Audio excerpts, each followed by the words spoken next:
Back to the Bucs Planet podcast. I am, of course, your host, Will Neely, and it has been 4 months since I uploaded an episode. And I understand that this has been the longest time that I have ever taken off. But to be fair, I was posting 2 episodes a week during the playoffs, and normally we're not in the playoffs, so I'm not posting any episodes during the week. And so I kind of extended my reign across your feeds for a little bit more than I normally do. And then after the draft, it was kind of like, well, this is it. But now everything's kind of kicking back into gear. I mean, we went to the White House, we got our Super Bowl rings. Now we at training camp. There's a lot of training camp notes. Then we have our first preseason game. We're kind of back now. And so again, during the season, I'll be posting probably once a week, but you guys need to be caught up on things, okay? A lot of you, you just sit back, you don't follow, you don't pay attention. You need me to catch you up. That's fine, and I'm going to catch you up. So here's the deal. So training camp, let's start with that first. So obviously we brought all of our starters back, and hypothetically we should be just as good as we were last year. But I know a lot of you keep hearing those reports like, oh, Arians gets mad at the offense, and then Tom Brady slamming his helmet in frustration. I think a lot of that honestly is a little bit overblown, just to drive home a point to the players to not be complacent, because when you go to the thing about Tom Brady trying to change the culture here, you might have think, well, he already did it, he already won the Super Bowl, but it goes beyond that, because you really have to think about in an area where there hasn't been a lot of winning really ever besides that one season. The players are now could get kind of complacent. That's what losers do. They get complacent after they kind of already reach the mountaintop instead of being hungry for more. And Brady and Arians, I think, are just trying to drive home the point that these players need to not be complacent and still be hungry to keep winning. So I'm not, so his offense been great? Probably not. And I have actually some notes on the offense that I've been kind of irritated with. So specifically, we can get started with that. So Leonard Fournette. Okay, the playoff Lenny, everybody hypes him up. He has not been good in training camp. I've watched him. I've seen other people watch him. They all kind of say the same thing. He is just a significantly worse running back than Ronald Jones. It's just what it is. And Giovanni Bernard. I mean, Leonard Fournette runs the ball worse than Ronald Jones. He catches the ball probably just as bad, if not worse, as Ronald Jones. And he's slower. And honestly, he's not even as good as a goal line running back as Ronald Jones. I mean, it's kind of funny. Like, you think back to the Super Bowl when they're at the 4th and 1, and Ronald Jones doesn't get it. So you're really thinking, well, why? Like, how you're going back? Well, I'm not going back on what I said at the time, but I'm saying as of right now, Ronald Jones is the better goal line back too. They've been doing a ton of goal line drills. Ronald Jones has been better than Fournette's been in that specific part too. And then the addition of Giovanni Bernard has really shown what this offense can be with a really good pass catching running back. That's Giovanni Bernard has been outstanding at training camp. Outstanding. He catches every pass. He's a vet, and he's fast too. A lot of people, they think he's old. I don't understand. He's fast, and he's been running the ball well too. So it's like he can run and he can catch. So I'm high on Giovanni Bernard, and I think I'm low on Leonard Fournette. And honestly, I think that Bernard could even get more playing time eventually than Fournette's been getting.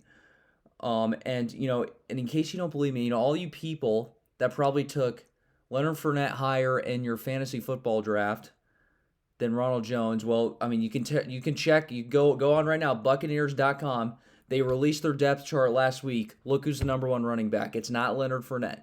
It's not Leonard Fournette.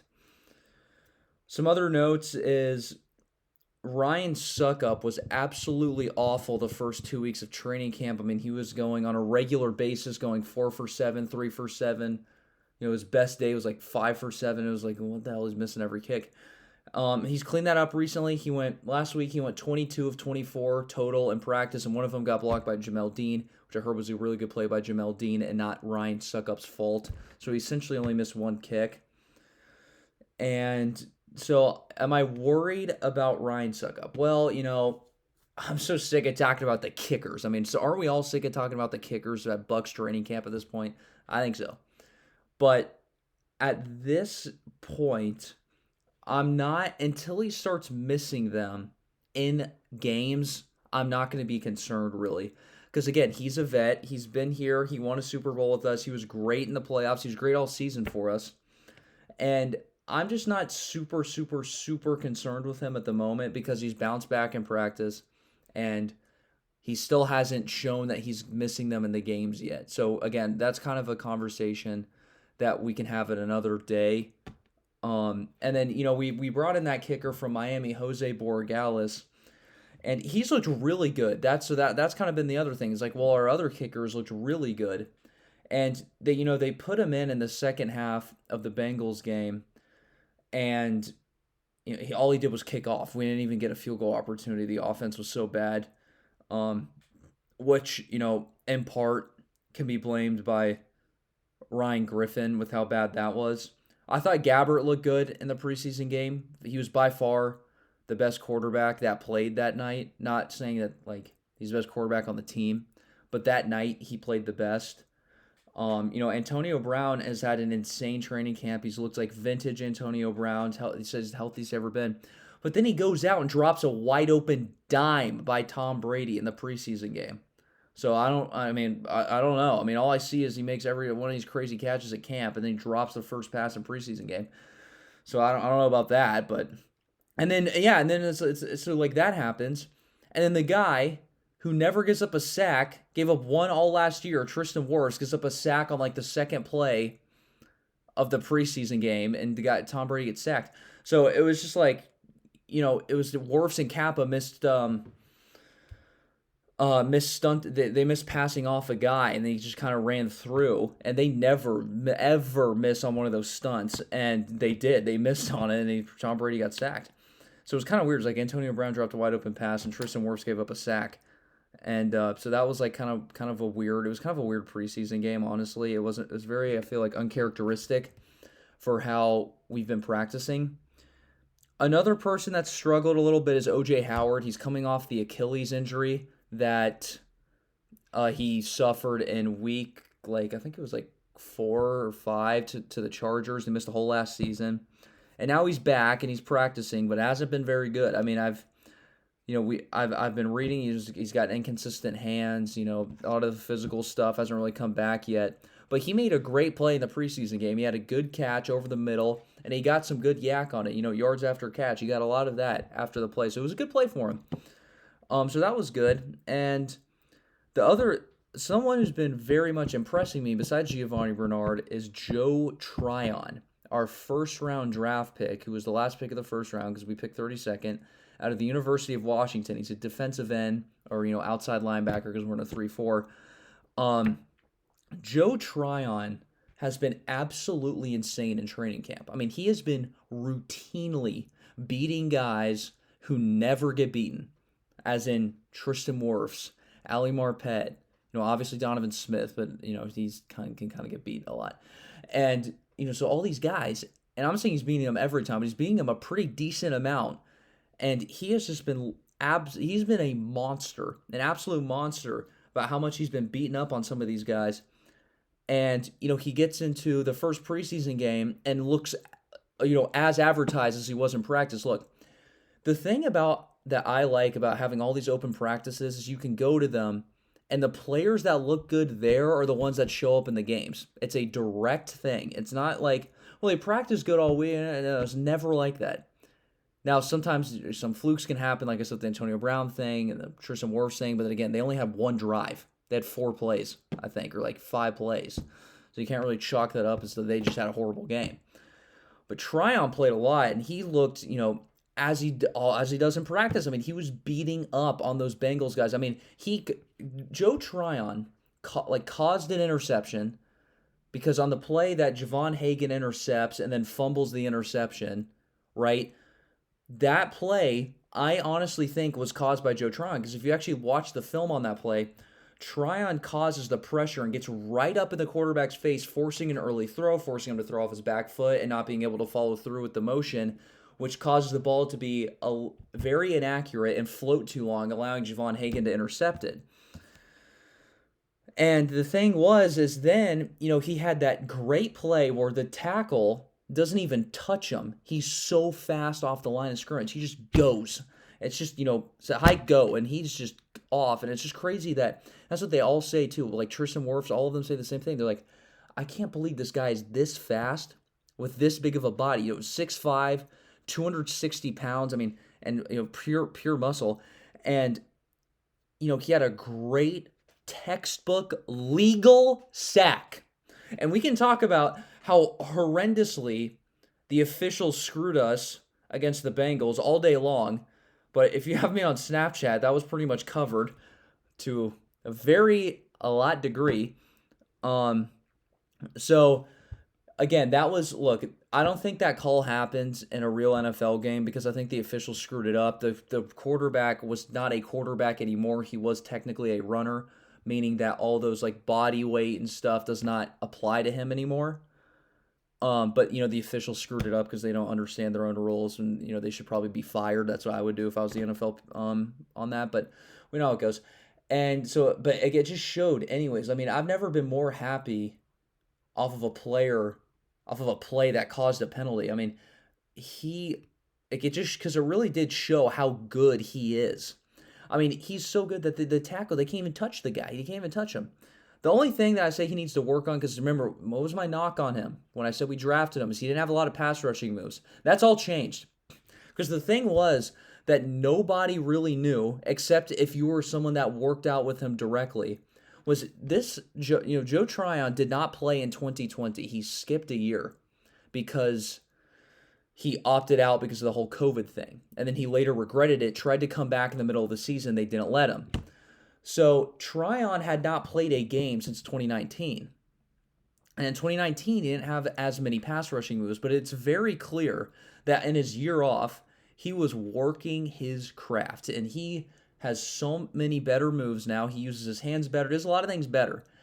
And he's honestly, if he played last year and showed all the moves that he did in the preseason game, the ones that he's been pulling off in practice, I think he would have been a top 15 pick. I really do. I really think he'd be a top 15 pick. And the thing is, too, is it's crazy that he's 6'5", 260, and he's still that explosive. He has a ton of more pass rushing moves. And that's the thing, too. He's learning behind JPP and Shaq Barrett. He's not even going to play that much this year, except on rotational deals, and he'll probably be in for certain packages that I'm sure Todd Bowles has already been scheming up. And yeah, the only thing that I think with Joe Tryon that he needs to work on is his stance.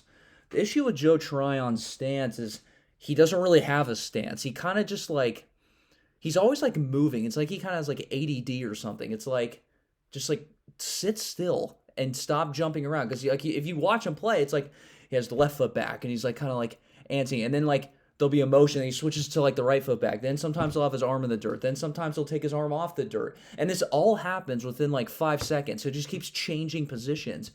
And it actually makes him slower on his first jump because he's not really set. He's kind of just all over the place. And even though he's great after that, I think it's a little bit of a wasted motion by the fact that he doesn't just line up and go. The fact that he keeps jumping around and then he has to kind of adjust once the ball's snapped. I think it'd be better if he just had one stance that he practiced all the time, and then that's just what it was. Then he just explodes off that every single time. But that again, that's kind of nitpicking, but I think that really could improve his game a lot. That was the only thing that I noticed that was an issue with him. And so again, he's looked great. I think that's an absolute steal. Jason Light's revenge tour against Bucs Planet Podcast, since I was hating on him for so long, it's continuing to be absolutely insane. I mean, Jason, you really have to give him credit because you look at this roster now and the Wirfs, and now Tryon looks like a stud, and the Jason Pierre-Paul trade a few years ago is now paying off to a significant degree. The Devin White pick, I mean, it's been better. Jason Light has been better. There's still been some flaws, but he's been better. And so, I have to give him credit where it's due, obviously. So, here's the thing. this will be kind of what I end this episode with. So, what are my concerns with the Bucs? Because everybody knows the strengths. I'm not going to get into the strengths because it's like obviously we have a good quarterback and he's looked good. Tom Brady's looked very good in practice. We obviously have good receivers. We have a good defense. So it's like, what's what am I looking at to improve before the Bucs start week 1 against the Dallas Cowboys? Well, my biggest concern as of right now is the special teams for the Bucs, and not just the kicking the field goals, not just the punting. It's the coverage and the return game have been absolutely atrocious, and they were bad last year. They were bad the year before. They've been bad under Keith Armstrong. That's the one coach at this point that I'm still being critical of because the special teams have just been so bad. In fact, get this. You can confirm this with John Ledyard of Pewter Report. The Bucs kicking coverage last year was the worst in NFL history statistically in terms of how many missed tackles and how many yards we're giving up per kickoff. It was the worst in NFL history, and nothing has changed on that regard. I mean, the whole debacle with the extra point thing, they tell Suck Up to go for 2. Suck Up decides he doesn't want to go for 2. So then they line up to kick the extra point. This is all in the Bengals game, by the way. They line up to kick the extra point from the 2 when they should have kicked it from the 15 because that's where you have to kick the extra point from. And they lined up at the 2, kicked it from the 2. The ref said that doesn't count because you kicked it from the 2. That is horrendous special teams coaching. How do our players, none of our players, think about all the players on there's 11 players. 11 players on that special teams unit. None of them know where to go. They all just did it at the 2. Why? Because we don't have good special teams communication. That's why. And Arians took it. Arians took the blame after he's like, that's my fault. It's my fault. It's not Arians' fault. It's not Arians' fault. It's Keith Armstrong's fault. And I've honestly had enough. And I mean, the return game was so bad again. I mean, I kept making jokes to people I was with. I was like, we can't return it past the 15. I mean, if it would be like to the 16 or the 17. Each time it was like we're barely getting past the 15. And they're kicking the ball to us. We're receiving the catch like anywhere from the 3 to the 5 yard line, and we get barely over 10 yards and fall down. It's embarrassing. Meanwhile, on their end, I mean, they're getting it consistently to the 30, to the 35 every time. And it makes a difference in the drive. You can look up the analytics from drives that start before the 20 and then at the 25. It's insane. It's actually insane. Like, even if it's just like the 18. The difference in a drive starting from the 18 versus the 25 to 30 yard line is actually insane. It's like almost 10% of those drives score more. I've looked up you can look up the numbers too. It's insane. And just causing that, on a week in, week out basis, it's just been bad on the special teams all around. Really, the punting wasn't great. That's just kind of what you're going to get with Pinion at this point. Again, I have his numbers pulled up right here. Pinion was ranked around the 24, 23, 25. He's around that, ranking in terms of average punt yards. He's, that's just what he is. He's a little bit of a notch down from an average punter. He's a not great punter. He's not that good. I mean, he's below average. He's a below average punter is what he is. And that's just kind of what you're going to get at this point. But that's, it's fine if then you could also field it well. But then it's like we can't even really field it well because, again, we had the worst, kick coverage in the entire NFL history last year. And they were trying some things out. It was very obvious. They put Darden back there, which I think should be the return. I think she should get a fair shot. I will never understand why Antonio Brown's not taking kick returns. I'll never understand that. Because he needs to be. And, Darden looked horrible in his one catch. I mean, he took the ball. I think it was a 12-yard return, which is not good. And he kind of took it, and instead of hitting the hole, he kind of just ran to the left and just kind of ran out of bounds and didn't really get any good yards. Mickens had the best return of the day. He looked clearly better than Darden. And Darden is technically the according to the depth chart they just released last week. Again, Buccaneers.com to look that up. Um, they had Darden as the number 2 kick returner and Mickens as 1. And Mickens didn't look great either, but he had one pretty good one. He had one pretty good return. I think that's like the 20 to like 27, 28 yard line. It was a pretty good return. And then we had Keyshawn Vaughn back there to return. And that should, I understand it's a preseason, try things out. I'm all for it, but that should never, ever happen again. I mean, he was like god awful at returning kicks. It was like actually hard to watch. I mean, it was just like the old days, feather fall. It was like the old Charles Sims days. Like a feather falls on him, then the kick return, he falls over. It's like, oh my gosh. And they had him field like 3 different kickoffs. It was like, how can you not tell after the first 2 how badly they went? Like, why are they still doing this? And I don't know, but hopefully we never see that in a regular season game.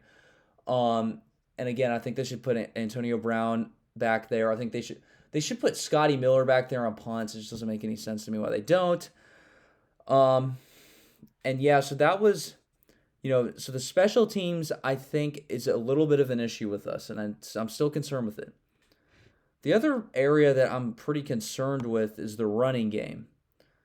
So the run game has been absolutely horrible in practice. That's the one area that the Bucs have actually just been flat out bad in practice, is running the ball. Now, why is that? Well, for starters, they're going against the number 1 run defense in the NFL and has been for the last few seasons.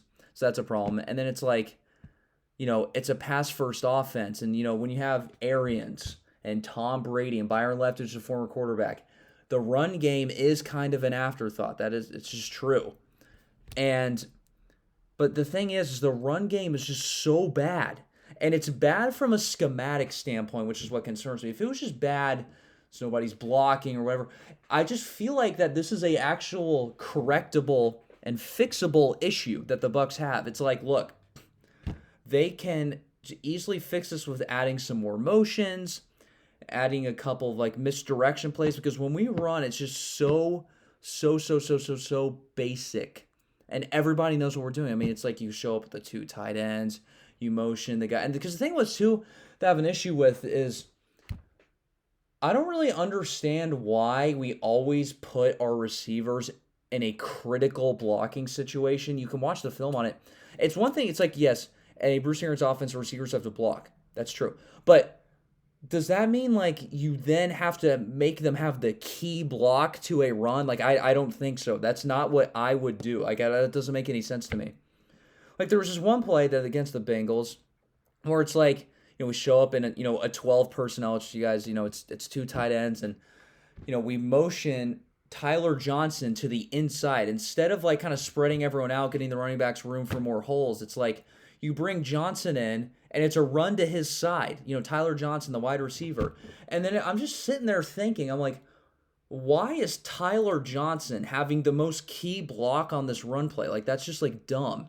That's just, like, a dumb play, in my opinion. And then it's like, then on other plays, who's been in Arians' doghouse a lot? Tanner Hudson, because he can't block anybody. In fact, Bruce Arians says that Tanner Hudson has regressed as a blocker since coming to Tampa. And it looks like he's going to get cut from what I've heard.